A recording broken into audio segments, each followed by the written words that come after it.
बिना किसी तैयारी के अगर घर पे ही आपको बारिश के मौसम में सुबह सुबह कचौरी खाने का मन हो जाए तो क्या किया जाए। तो आज हम बनाने वाले हैं यहाँ पर प्याज की गरम गरम फुली फुली और बिल्कुल खस्ता कचौरी, जैसे कि हम होटल और रेस्टोरेंट से लेकर आते हैं। साथ ही एक आलू की चटनी की रेसिपी मैं यहाँ पर शेयर करने वाली हूँ, जो कि बिल्कुल अलग तरीके से बनी है। आपने हरी चटनी और लाल चटनी के साथ तो कई बार कचौरी खाई होगी, लेकिन एक बार ये आलू की चटनी बनाकर देखिएगा, कचौरी के साथ बहुत अलग और अच्छी लगती है। तो यहाँ पर हम गेहूं का आटे से बनाने वाले हैं, तो मैंने यहाँ पर 2 कप गेहूं का आटा लिया है। साथ में ऐड कर रही हूँ 3/4 कप सूजी, मोटी पतली कोई भी आप ले सकते हैं। 1 टीस्पून यहाँ पर डाला है अजवाइन, हाथ में क्रश कर कर डालें, इससे खुशबू अच्छी आती है। स्वाद के अनुसार नमक लिया है और 3 टेबलस्पून यहाँ पर ऑयल का इस्तेमाल कर रही हूँ मोयम के लिए। अब मैं आपको बता दूं कि अगर आप चाहें तो यहाँ पर पूरा का पूरा जो है मैदा से भी कचौरी बना सकते हैं, या आधा मैदा आधा आटा से भी आप कचौरी बना सकते हैं। कचौरियों को लंबा समय तक अगर खस्ता रखना चाहते हो तो ये वाला टिप्स आप ज़रूर फॉलो करें। ये है कि जब हम आटा या मैदा को मोयम लगाते हैं ना, तब यहाँ पर ऑयल का इस्तेमाल करें, घी का इस्तेमाल ना करें। इससे जो है थोड़ा सा वो हार्ड बना रहता है, उसका जो आउटर टेक्सचर होता है कचौरी का, और वो काफ़ी समय तक माने काफ़ी लंबे समय तक वो ये रहता है, खस्ता रहता है। अब क्या करेंगे कि यहाँ पर आटा को अच्छे से हाथों से मसल लेंगे और बिल्कुल सैंडी टेक्सचर तक इसे मसलेंगे। जब अच्छे से तैयार हो जाएगा तो फिर हाथ में मुट्ठी बांधकर देख लेंगे, अगर मुट्ठी बन रही है मतलब मोयम अच्छा पड़ा है। अब इसे थोड़ा थोड़ा पानी डालकर हम आटा तैयार करेंगे। आटा हमें ना ही बहुत सख्त लगाना है ना ही बहुत नरम। 15 से 20 मिनट के लिए ढककर छोड़ देंगे इसे फूलने के लिए। अब तैयार करते हैं यहाँ पर एक ड्राई मसाला, जिसे कि हम कचौरी के जो स्टफिंग है उसमें डालने वाले हैं। तो यहाँ पर मैंने सौंफ, ज़ीरा, सूखी मिर्च, काली मिर्च, 2-3 लौंग और 1-2 इलायची डालकर इसे अच्छे से रोस्ट किया है। अब यहाँ पर ना मेरे पास खड़ा वाला जो धनिया था वो ख़त्म हो गया था, तो मैंने यहाँ पर 1 टीस्पून धनिया का पाउडर डाला है। आप यहाँ पर 1 टीस्पून खड़ा वाला धनिया का इस्तेमाल करें और इसे अच्छा हल्का हल्का लाल होने तक इसे रोस्ट कर लें। जब मसाले ठंडे हो जाए उसके बाद हम इसे मिक्सर ग्राइंडर में डालकर एक दरदरा पाउडर बना लेंगे। लेकिन मुझसे थोड़ा मिक्सर ग्राइंडर ज़्यादा ही चल गया और देखिए ये पाउडर ही बन गया। खैर कोई बात नहीं, इसमें स्वाद में कोई भी फ़र्क नहीं पड़ने वाला है। मेरे पास थोड़ा दरदरा मसाला है, मैं उसे भी ऐड करूँगी।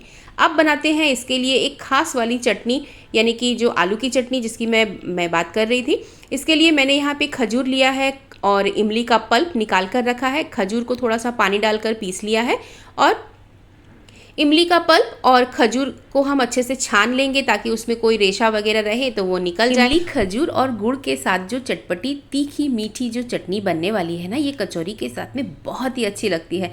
मैं तो कहूँगी गाइज ये ज़रूर आप मतलब ट्राई करिएगा, कचौरी के साथ, पराठे के साथ या समोसा किसी फ्राई के साथ भी आप खा सकते हैं।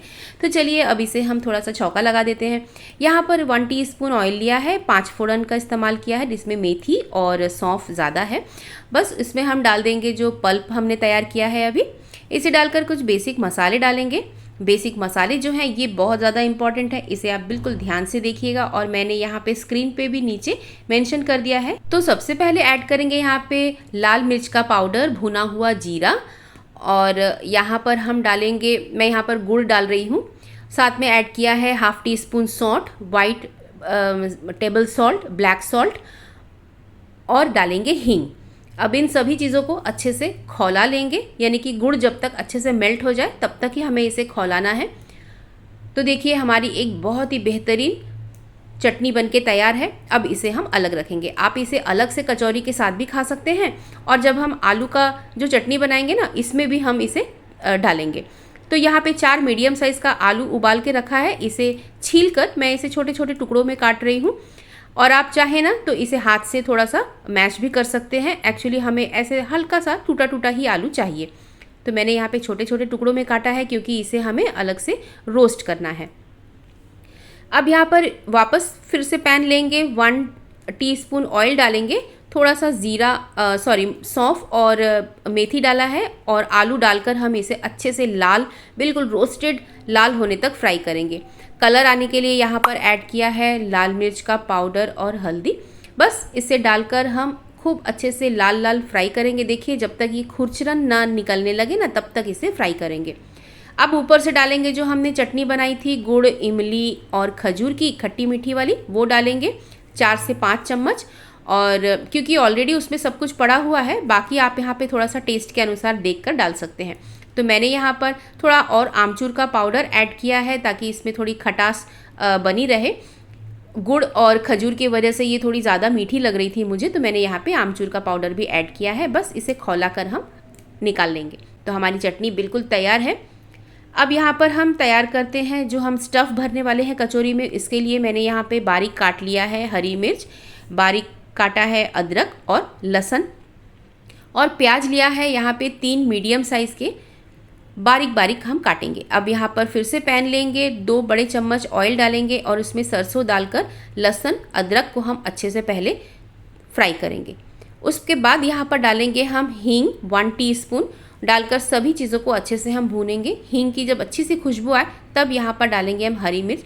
हरी मिर्च को बहुत ज़्यादा पहले मत डालें, नहीं तो ना क्या होता है कि वो जल जाती है और फिर वो कचौरी में हरी मिर्च का स्वाद नहीं आता है। यहाँ पर जैसे ही लहसुन हल्की हल्की लाल हो जाए ना, वहाँ पर क्या करेंगे कि तेल के ऊपर वापस हम डाल देंगे बारीक कटा हुआ प्याज और उसे ट्रांसपेरेंट होने तक के फ्राई करेंगे। जैसे ही हल्का हल्का ये गुलाबी गुलाबी हो जाए तब इसमें डालेंगे 2 टेबलस्पून जो भुना मसाला हमने बनाया था वो। साथ में ऐड कर रही हूँ मेरा अपना घर का जो कुटा हुआ मसाला, और 2 बड़े चम्मच यहाँ पर सत्तू का आटा, आप चाहें तो बेसन मिला सकते हैं। और यहाँ पर बिल्कुल जो बेसिक मसाले हैं जैसे कि हल्दी, लाल मिर्च का पाउडर, नमक और थोड़ा सा मीठा मिलाया है, यानी कि शुगर। अब इन सभी चीज़ों को हम बहुत अच्छे से मिक्स करेंगे और देखिए देखते ही देखते हमारा मसाला बिल्कुल तैयार है। और ऐसे ही बिल्कुल सूखा सूखा ऐसा होना चाहिए, इसमें पानी बिल्कुल नहीं होना चाहिए, यानी कि प्याज का पानी बिल्कुल सूखना चाहिए। अब यहाँ पर हम इस्तेमाल करेंगे एक सीक्रेट मसाला नहीं, यानी कि एक सीक्रेट चीज़ जो कि कचौरी को फुलाने में हेल्प करती है और हलवाई इसे यूज़ करते हैं। तो यहाँ पर मैंने डाला है चुटकी से भी कम बेकिंग सोडा। तो देखिए हमारा मसाला बिल्कुल तैयार है। अब इसे हम उतार कर रख देंगे ठंडा होने के लिए। जैसे ही मसाला हल्का हल्का ठंडा होता है, मैंने यहाँ पे कुछ बॉल्स बनाकर रख लिए हैं जो कि हम कचौरी के अंदर फिल करने वाले हैं। तो इतने से मसाले से मैंने कम से कम 15 से 16 जो है कचौरी बनाकर रेडी किया है। तो यहाँ पे जो बॉल्स है ना, काफ़ी छोटे छोटे हमें बनाने हैं, बहुत ज़्यादा बड़े नहीं बनाने हैं। और देखिए हमारे बॉल्स रेडी हैं। अब हम आटा भी चेक कर लेते हैं। आटा काफ़ी अच्छे से फूल गई है। जब मैंने आटा गूंथा था तब सूजी हाथ में लग रहा था, लेकिन अब बिल्कुल स्मूथ हो गई है। और अब इसे बड़ी जगह पर फैलाकर खूब अच्छे से एक बार और गूंथ लेंगे, ठास लेंगे और इसकी छोटी छोटी लोइयाँ बनाकर तैयार करेंगे। कचौरी बनाने के लिए मैंने यहाँ पर एक बड़े साइज़ का एक नींबू के आकार का ही लोई काटा है, क्योंकि जो कचौरी है इसे हम बेलने वाले नहीं हैं, इसे हम हाथ से ही तैयार करेंगे। और कचौरियाँ ना थोड़ी सी मोटी ही होती है तो अच्छी बनती है, क्योंकि ज़्यादा अगर आप पतली बनाएंगे ना तो ये कड़ी हो जाएगी और फूलेगी भी नहीं।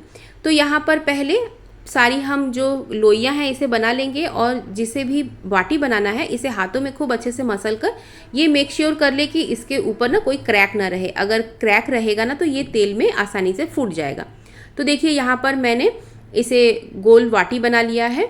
अब इसके अंदर हम इसे फिल करेंगे और दोनों हथेलियों से दबाते हुए, मतलब अंगूठे से हम क्या करेंगे कि इसकी जो फिलिंग है उसे अंदर की तरफ दबाएंगे और दोनों हथेली से दबाते हुए हम इसमें घुमाते जाएंगे। और उसके ऊपर जो एक्सेस आटा है चाहे तो आप इसे काट कर निकाल दें या तो आप इसे उसी में टक कर सकते हैं।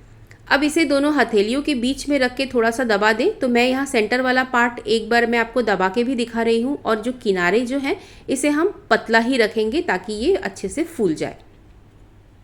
तो ये हमारी कचौरी एक तैयार है। मैं एक दूसरे तरीके से भी आपको बताऊँगी कि कचौरी को हमें और भी दूसरे तरीके से किस तरह बनानी चाहिए। नॉर्मली हलवाई लोग इसी तरह बनाते हैं। और अब क्या करेंगे कि चलिए इसे दूसरा कचौरी बना के देखते हैं। यहाँ पर भी सेम वैसे ही मैंने इसकी बाटियों को तैयार कर लिया है। अंदर फील करेंगे, वापस वैसे ही अंगूठे से दबाते हुए हम हथेली के बीच में रखे इसे गोल गोल घुमाएंगे और इसे इसके साथ में ही मैंने चिपटा कर दिया है। बस इसे बनाना बहुत ही आसान है, आप आसानी से इसे बना सकते हैं। चाहे तो आप इसे बेल भी सकते हैं। बनने के बाद में ना इसे एक हल्का सा गीला कपड़ा के नीचे ज़रूर ढक दें, नहीं तो इसकी ऊपरी परत सूख जाएगी और सूख जाने से जैसे ही हम इसे तेल में डालेंगे वैसे ही ये फटने लगेगी। मैं आपको एक दिखा दूं कि इसके ऊपर जो बची हुई आटा है उसे हमें किस तरह से निकाल कर अलग करना है। तो बस इसे हम वाटी बनाएंगे और अंदर फीलिंग भर के हाथों से गोल घुमाते हुए ऊपर जो एक्स्ट्रा आटा है इसे हम खींचकर निकाल देंगे और ये हल्के से टक करेंगे और दोनों हथेलियों के बीच में रख के हम इसे दबाते जाएंगे। तो देखिए यहाँ पर मैंने सेंटर वाले पार्ट को बिल्कुल नहीं दबाया है, सिर्फ किनारा दबा रही हूँ मैं। किनारे को दबाकर हम इसे हल्का सा पतला कर लेंगे और बस ये हमारी कचौरियाँ बन के रेडी है। इसे हम गीले कपड़े के नीचे रखेंगे। अब यहाँ पर मैंने तेल पहले ही चढ़ा दिया है, तो देखते हैं हमें कितना गर्म तेल चाहिए। तो देखिए यहाँ पे चेक करने के लिए मैंने जैसे ही एक आटे का छोटा सा टुकड़ा डाला, आसपास से अगर बबल्स निकल रही है तो मतलब हमारा तेल बिल्कुल रेडी है। परफेक्ट फुली फुली कचौरी बनाने के लिए ना तेल का गरम कितना होना चाहिए ये बहुत इंपॉर्टेंट टिप्स है। तो यहाँ पर देखिए मैंने जो है कचौरी एक एक करके धीरे धीरे डाला है और ये बिल्कुल से फूल कर ऊपर नहीं आ रही है, बस ये धीरे धीरे ही अपने आप ये फूलते हुए मतलब तलते हुए ये ऊपर आ जाएगी, ये फ्लोट करने लगेगी और अपने आप से ये फूल जाएगी। तो देखिए ये बिल्कुल लो फ्लेम पे मैंने रखा है यहाँ पे अपने गैस के फ्लेम को, और ये कितने सुंदर फूल गई है। सारी कचौरियाँ हमारी फूली है। साइड से कुछ जगह बचा था तो मैंने एक कचौरी और भी इसमें डाल दिया था और ये सब एक साथ यहाँ पर तल रहा है। फिर एक एक करके जो तल जाएगा उसे मैं निकाल लूँगी जिसे मैंने पहले डाला था। कचौरी तलने में सिर्फ एक ही चीज़ लगती है और वो है पेशेंस। बस बनाने में तो फटाफट सारी तैयारी हो जाती है, सिर्फ तलने में थोड़ा टाइम ज़्यादा लगता है। इसे धीरे धीरे एक एक करके तलें और फिर इसे निकाल लें। तो देखिए यहाँ पर जब जो मैंने पहले डाली थी वो सभी कचौरियाँ रेडी है, मैं एक एक करके निकालती जा रही हूँ और सारी की सारी कचौरियाँ देख सकते हैं आप कितनी फुली फुली गोल गोल बिल्कुल करारे और क्रिस्पी बन के तैयार। कैसी लगी आपको ये क्रिस्पी करारे कचौरी की रेसिपी? अगर आपको इसमें थोड़ी सी कुछ भी अच्छी लगी हो, इसके टिप्स इसके ट्रिक्स, तो मुझे कमेंट करना ना भूलें और लाइक अभी कर दें, नहीं तो आप बाद में भूल जाएंगे। तो यहाँ पर हम आलू की चटनी के साथ में ये हमारे करारे क्रिस्पी बिल्कुल तीखे तीखे वाले जो कचौरी है इसे हम सर्व कर रहे हैं। और देखिए मैंने सारा का सारा कचौरी यहाँ पर आपको डालकर दिखा दिया है, एक भी यहाँ पर चपटा नहीं है, फटा नहीं है, बहुत अच्छा बन के तैयार है। इसी तरह से आप भी बनाइए और बहुत सारी तारीफ पाइए। हरी मिर्च को तलकर इसको सर्व करेंगे और गरम गरम कचौरियों का मज़ा लेंगे। तो यहाँ पर इसकी आवाज़ से भी आपको पता चलेगा कि ये कितना खस्ता और क्रिस्पी है।